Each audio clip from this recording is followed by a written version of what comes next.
something called The Wisdom, the channel dedicated to bringing you the wisdom of God so that you may skillfully live the life you were created to live.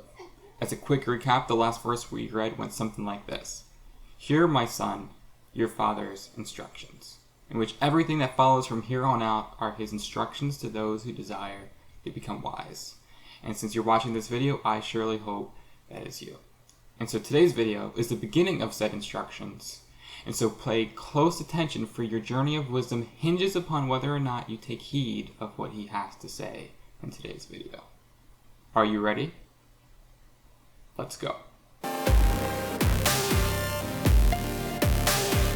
Last time we discussed that the training wheels of the wise boils down to simply imitating those who walk the path of wisdom before you. And it is only appropriate that in today's video the father immediately instructs the son on what not to do in his pursuit of living wisely. Here's today's verse. My son, if sinners entice you, do not consent. Basically, to live by wisdom, imitate those of the wise. To live by folly, imitate those of folly. It sounds pretty straightforward, but if any of you have lived in the world for even one day, you know it isn't so simple. And so ask yourself, are you surrounded by and walking with those of wisdom or of folly? The old saying rings true, you are who your friends are. But regardless of how important your friend selection is, you will eventually find yourself in a place of being enticed, tempted, and steered into sin. The world wants nothing more than for you to consent to and conform to its ways of folly. It does this in many ways, from your friend selection, to what's on TV, to what music do you listen to, and really just the entire culture as a whole desires you to walk in folly. Solomon gives quite a few examples from back then of what this looks like, but you know all too well what those situations look like when they come. This video isn't about how bad of an idea it is to imitate those of folly, but rather to give you ways to cope with and put an end to it so that you may boldly and confidently walk the path of wisdom in your life. And so here we go. A great way to say no to the enticement of others is to prevent the situation altogether. I know that sounds obvious, but I can't emphasize enough that a lot of the time it simply requires preventative actions from the start rather than having to go through the difficulty of saying no in the moment.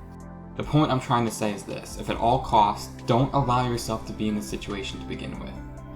This video can be on that point alone, from the friends you choose to discerning what, when, and where is a situation that leads to nowhere good. As they say, you're in the wrong place at the wrong time, but regardless, you chose to be in that place and with those people to begin with. And let's be honest, friends who entice you and pressure you to sin aren't good friends to begin with, and it's probably a good idea that you choose better friends who would be more willing to walk down the path of wisdom with you. But here's the thing, no matter how well you do at preventing these situations from happening, there will undoubtedly be times that you do find yourself in a place of being pressured and enticed to this sin. And you need to know how to be strong and walk away when those times come. And my advice for you today is that you need to decide, literally right now, today, what will you do in that moment of temptation? Will you consent, or will you be able to walk away with your head held high? Even if that moment isn't for months from now, making that decision today will make all the difference when that time comes. And then take it to the next step. There is a technique actually that's used by Olympian athletes all over the world called visualization. Visualization is literally imagining yourself in the situation even when you're sitting in a chair in your living room. You are imagining yourself in that scene. And so athletes use this to imagine themselves play by play, blow by blow, on the field, on the slopes. No matter what they do, they are imagining themselves succeed long before game day. And you can do the same exact thing. Visualize yourself in the scene.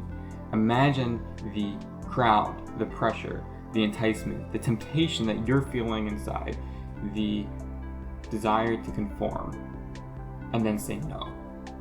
Walk away. What will you say? How will you respond? Imagine that, and this will give you all the strength for when that moment comes, You won't have to fumble with your words, and you will confidently and boldly say no to the enticement of others. And once you've done all of that, you simply have to hate the sin. You need to run from it at all costs. If you entertain it even for 1 second, you have multiplied the temptation 100-fold. This isn't even just in the moment, but this is every day. And then simply accept the fact that God has so much more for you. The path of wisdom promises the life that you were created to live. It promises purpose, all that you were made for. How can you willingly forsake and throw that all away for the sake of folly, for the sake of sin, which only leads to death and shame? Don't do that. Embrace what God has for you and say no to the enticement of others. The battle can be decided today.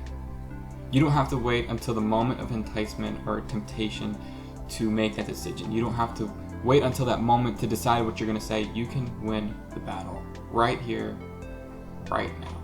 I encourage and plead with you to choose the path of wisdom and imitate the wise and walk away from the path of folly. That's all for today's video. I hope you learned something, and if you did, and if you liked this video, please hit that subscribe button below. And don't forget, calledtowisdom.com offers free devotionals for the growing Christian. I hope you have a wonderful week, and don't forget, everybody, go live wisely, everybody. See you next time.